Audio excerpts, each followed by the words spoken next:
Today I'm speaking to an author who has a Bachelor of Science, but says she turned to writing because people tend to get upset when scientists make things up. She was nominated for an Aurealis Award for her debut novel, Winter Be My Shield, which is doubly surprising because she lives in Adelaide, a city that arguably does not experience winter at all and where it never snows. Welcome, Jo Spurrier. When did you know you wanted to write? I think I was probably about 12 or 13 when I kind of first had the idea, but it wasn't until a bit later that I really began to seriously think about it. And it really came about when I was just getting very annoyed with all the books that I was reading and all the things that bothered me about them. And at that time, it was in the 90s. And there were still a lot of books around that were they didn't have the sort of female characters as I wanted. They didn't have the sort of stories that I wanted to read, and so I really just sat down to write what I wanted to read, the books that I wanted that I just couldn't find anywhere. Mm. And who encouraged you along the way? My mum was a big encouragement. She was a teacher librarian at a primary school. She was very into reading fantasy at about the same time that she got me into it. And we used to read the same books and discuss them and talk about what worked and what didn't work and what we liked and what could be done better. And that was really kind of where it all started for me and where I started to think about how stories fit together and what makes a good one and what I really wanted to see in the story. So yeah, she was a huge encouragement in the early days. What authors and novels have inspired you? And I mean, partly, which ones do you hold up as examples to yourself, and also which ones were the ones that you wanted to rewrite so that you could be happy with them? Oh, I I don't really want to answer that one because I don't want to speak ill of other people's work. So I'm not going to go and name the ones that I really had issues with and that I kind of rewrote in my head partially. But the writers that I've really admired, I've always been a huge fan of Robin Hobb, which is why it was a real thrill to me to have her give the cover quote for Winter Be My Shield. Those books really blew me away at the time. I think that was 2000s, early 2000s. I read those, and they were just really opened my eyes to just how much you could do with fantasy and more modern fantasy as well. Another series that was really formative for me were Gina's Earth Children series, and I was a little bit embarrassed to mention these ones because they're a little bit trashy. You know, they've got a lot of, you know, it's kind of like the second grade erotica. You know, they're not so good, but the amount of research that went into those books and the world building was really amazing. And I still find it, if I ever, you know, dip back into them these days, I still find the amount of background work that's gone into those books just mind blowing. Yeah, I think for fantasy, those are the main ones. There are some science fiction writers like Ian M. Banks that I really look up to, but I don't think I could ever emulate that kind of work. I like my pre-industrial tech rather than the you know, high-tech futuristic stuff. Even though you're a scientist, well, by Yeah, training. yep, definitely. I'm much more drawn to horses than spaceships, definitely. You've written or had published so far 2 novels, and they're both doorstoppers. What is it about a doorstopper that appeals to you that a slimlined volume doesn't have to offer? I would have to cut too much out. I typically write a lot more than the 180,000 words, which is kind of the goal for novels of the size of my two. I typically go well over 200,000, sometimes up to 220, and then have to cut back, which is a really good process for the sake of the book because you end up cutting all the excess bits and all the waste and all the things that slow the story down. So you end up with a nice, tight, well-paced novel at the end of it. But I just can't imagine fitting a story into 120,000 words. I don't quite see how that could fit. And I'm finishing off the third book in the series at the moment. And yes, I'm having the same issue of it being far too big and it needs to be pared back. but it'll be better for it. Before Winter Be My Shield, you wrote a novel that wasn't actually published, and you got as far as even landing an agent. What would you like to share about that process? It was a good learning process. It really taught me a lot about how to put a story together, but I think the problem with that book is that it wasn't original enough. It was too derivative from a lot of the other books that were around at the time. A lot of the stuff that I was reading, I was doing just much more a traditional fantasy novel as opposed to Winter Be My Shield, which is a bit of a different slant on a lot of things in fantasy, and I think a much more original work. But I think I had to go through that stage of writing the what was more expected, just in order to learn about story crafting. I think that I know I learned an awful lot from that. But I think one of the biggest lessons came from the point at which I decided to put that book aside and try to apply all I'd learned to something new, which is what became Winter Be My Shield. Would you like to read the blurb out? Yeah, I can do that. Sierra has a despised and forbidden gift. She raises power from the suffering of others. Enslaved by the king's torture, she escapes, barely keeping ahead of Raston, the man sent to hunt her down. She falls in with dangerous company, the fugitive Prince Camarian and his crippled foster brother Isidro. But Raston's not the only enemy hunting them in the frozen north, and as Sierra's new allies struggle to identify friend from foe, Raston approaches her with a plan to kill the master they both abhor. Sierra is forced to decide what price she's willing to pay for her freedom and her life. And there's the personal level, the way the story plays out. It's personal, and it's also an international political thriller kind of thing. You've got the international politics coming in with all these different cultures. Yeah. And you've done some research. Yep. Oh, I've done an awful lot of research. The entirety of the story and the setting is all built on the research that I've done, which really just came out of a fascination of cold climate, survival, and ecology and cultures. You've done a lot of research. What in particular did you research intentionally, and what was of particular interest to you? One of the best books I found, and I think it's one of the earliest books I found, is about just hiking in the snow, and that was really wonderful just for daily the daily rules of survival, really, of how to avoid getting wet and how to read the conditions to know what's safe and what's not, and that kind of fairly basic survival stuff. It's a modern book, that one, but there was a lot that I got out of it, like the scene in book one with Ras and Sierra on the river over the ice pretty much came entirely out of that book, with the discussion of how to navigate rivers when they're frozen or when they're breaking open, and I just found it really fascinating. That was one of the first ones I read, but I went on to read a lot of books about the fur trade in Canada, for example, and the way people lived and survived out there. I read a lot about native cultures in very cold climate areas, also about architecture, vernacular architecture of Russia to a large extent, a lesser extent to Canada, and the dwellings that the native people in that area built. Just all sorts, anything that kind of mentioned or was set in that kind of climate I read. There's a wonderful book called The Tiger by John Vaillant. I can't remember if it's The Tiger or just Tiger, which is the story of a group of Russian wildlife police, the people who are tasked with going after poachers and protecting the native animals of the area, hunting down a man-eating tiger.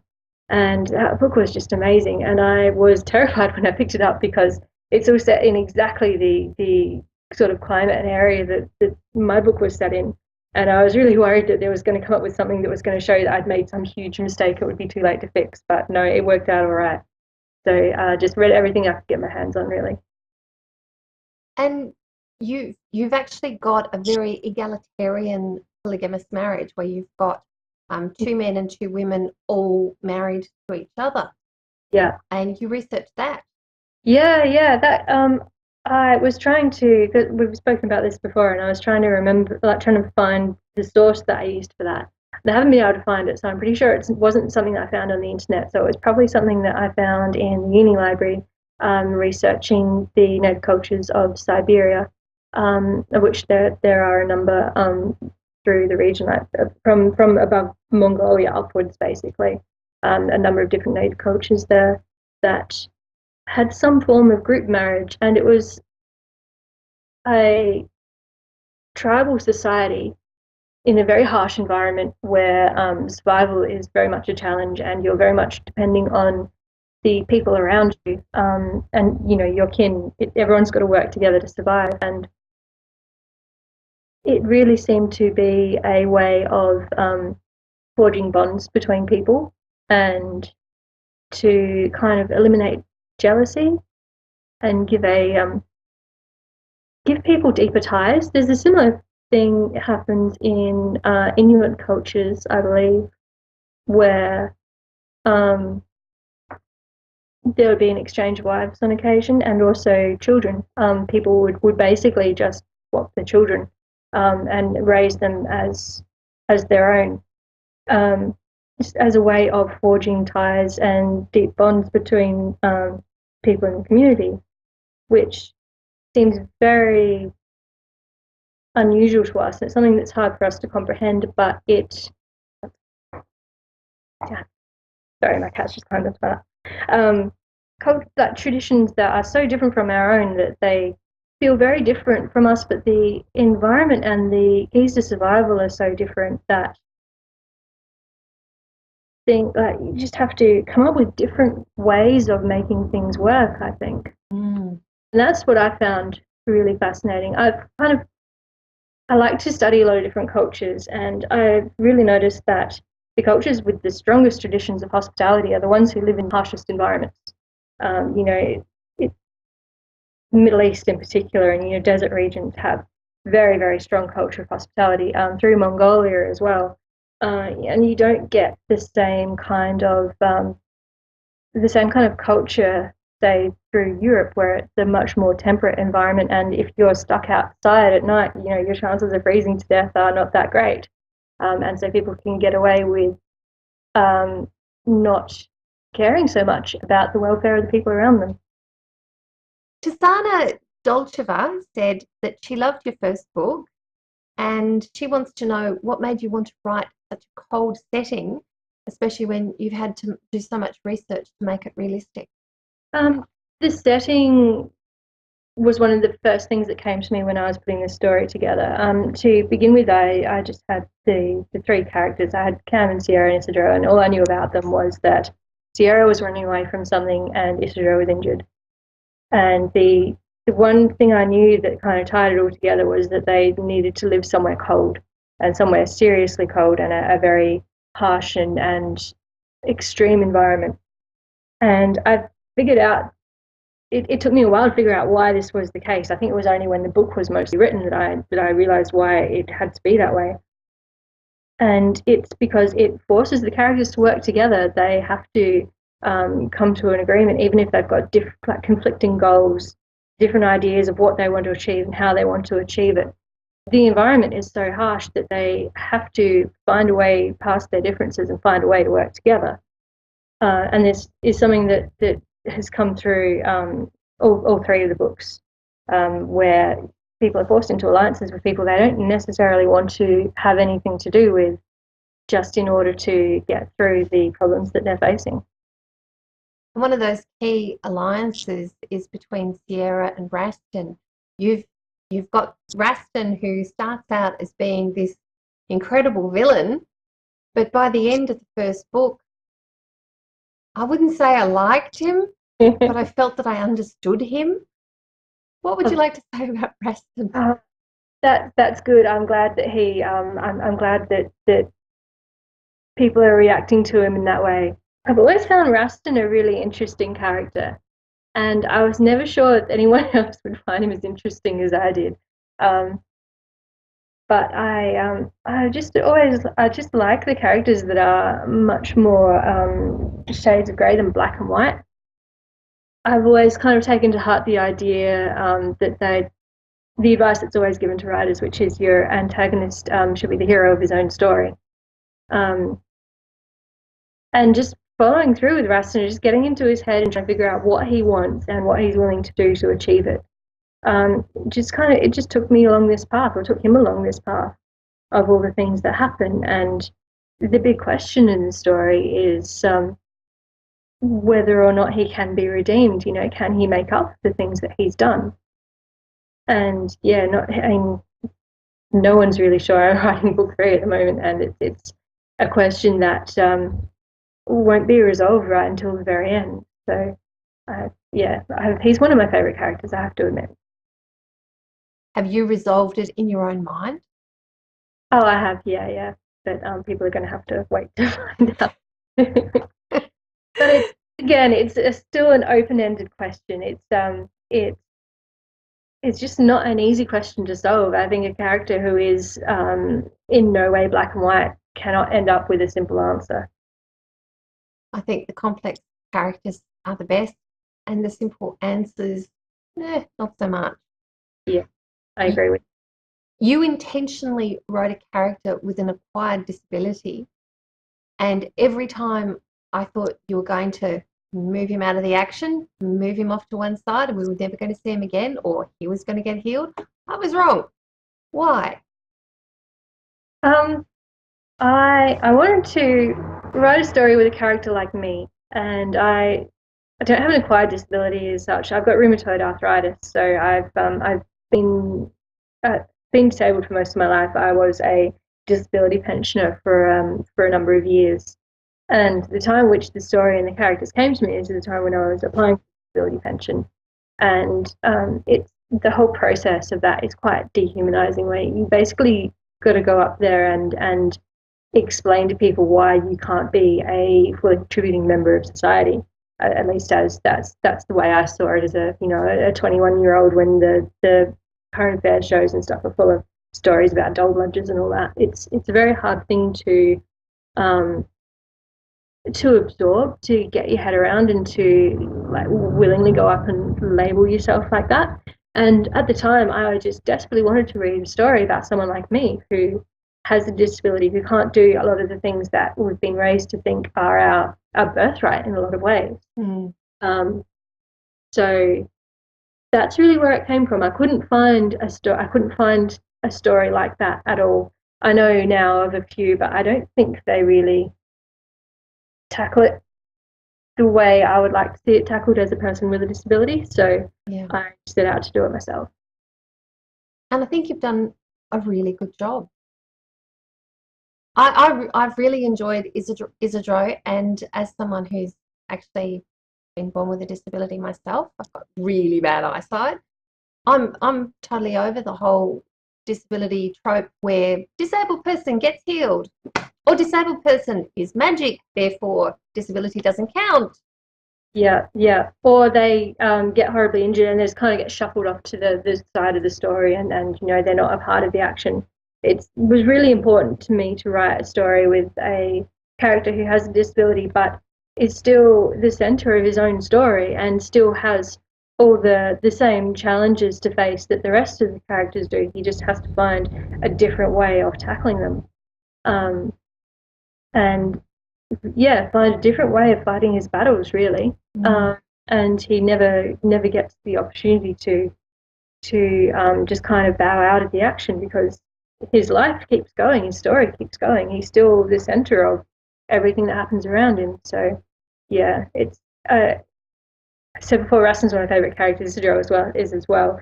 I tend to think of these stories as having 3 main characters of Sierra, Isidro, and Rustin. So, which is why the story keeps coming back to these 3 and really revolving around those 3 characters. Yeah.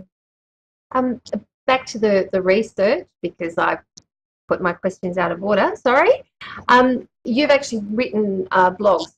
You've posted about researching reality for fantasy writing, and you've gone into some detail about horses, how fast they move, how much feed they have, and what they eat, and other considerations. How important do you think that is? I really think research is very important, and it really throws me out of a story when I can see that people haven't done their research or just made an assumption, particularly when it's something that I know is incorrect. But again, it's impossible to cover everything, and you always make mistakes. I just hope that the ones I make are fairly minor, or that I catch them before they go to print. But I really do my best to make sure that my research is as in depth as I can make it. Apart from what we've already discussed, are there any other facets of reality that you research for your fantasy world building? All sorts, really. I tend to spend a lot of time researching things that aren't really that important. It's I tend to call research my main hobby, but sometimes it becomes a bit of an obsession. Um, which does things like leading you to spend an afternoon watching YouTube videos of explosions to make sure that you can describe them correctly, which is always good fun. I think just the more research you can do, the more real and the more well-rounded your world is going to be. But ultimately, it needs to be like an iceberg. You know, you only see 10% of the work that's gone into the story. The rest of it is all just helping you put the story together and build the settings and the scenes in your head, so that when you do come to write it, you don't have all these gaps that it's very easy to put a foot through if you're not careful. Yeah. We've already touched on the cultures to small extent, but how much research did you put into the different cultures and the different ethnic groups? Because you've got like the Siberian type icy frigid climate, and Yeah, then you have is it Deirdre who ends up owning Isidro, and she comes Delphine. sorry, Delphine, I knew it began with a D. Um, Yeah, and she comes from like a much hotter climate. It's kind of like the other extreme, and you've got a number of other cultures worked in there as well. yeah. Um, it all started with Ricklan in the very cold climate. When I first started putting this story together, a lot of the other parts and the bits that people always comment on, which is the international intrigue and the politics. All that came in afterwards, as you know, and I was incorporating this conflict into the story, and I realized it didn't have enough background, so I had to go back and rebuild all the background to that, which is where the others came from. A lot of people point out that you know the Ikari culture is based on ancient Rome and things like that, and it's true. I've taken a few shortcuts there, kind of say, well, they're based on the idea of the idea of a slave owning empire, and it comes down to, I think, about trying to build contrasts between the cultures and trying to build some diversity into them, and to make sure that it all makes sense internally. So the if your character's behaving in a specific way and they come from a specific culture, then the culture they come from needs to back up the way that they behave. So a lot of it comes out like that. I did resort in a way to making the Ikarian culture quite patriarchal and paternalistic, which is something that bugs me a little bit. The reclining culture is much more egalitarian, as you pointed out, and it sometimes it feels like a bit of a cop out to make the other cultures such an opposite to that. Well, it sounds to me like what you're saying is that you've got these really contrasting cultures, and you really like the egalitarian culture, Yeah, not so fond of the patriarchal culture, and you almost feel like you've taken the easy road, and next time you'd like to have two cultures that are much more similar. I think so. Yeah, yeah. And there's sometimes when you're putting a story together, you kind of get almost locked in to a particular setup. And if you wanted to go and change that fundamentally, then you're kind of taking the story back to the bare bones. And it comes down to the fact that the characters and like the central characters in their story and what they're going through is ultimately more important I firmly believe it's important to bring more diversity into fantasy. It's a genre that's just been so absolutely whitewashed for so long. But there's also the question of being a little white girl sitting in Adelaide trying to talk about cultures of people who have been so strongly marginalised over history that I really do worry sometimes about inadvertently saying something offensive when it's totally not my intention. The cat's on my lap and he's getting to be a problem. Here we go. You could wave him in front of the camera so we can say hello to you, Biscuit. This is my Biscuit, and he's not very happy with me grabbing him because he is a former stray, and he's not very good at being handled yet. We got him when he was about 6 months old and never been handled or socialized at all. But he's getting much better now, so long as there's no strangers around. If there's strangers around, he doesn't cope. Well, before I noticed his tail was draping over your shoulder, and so it seems like he's quite comfortable with him being in control on your lap. Yeah, that's right. That's right. Mm.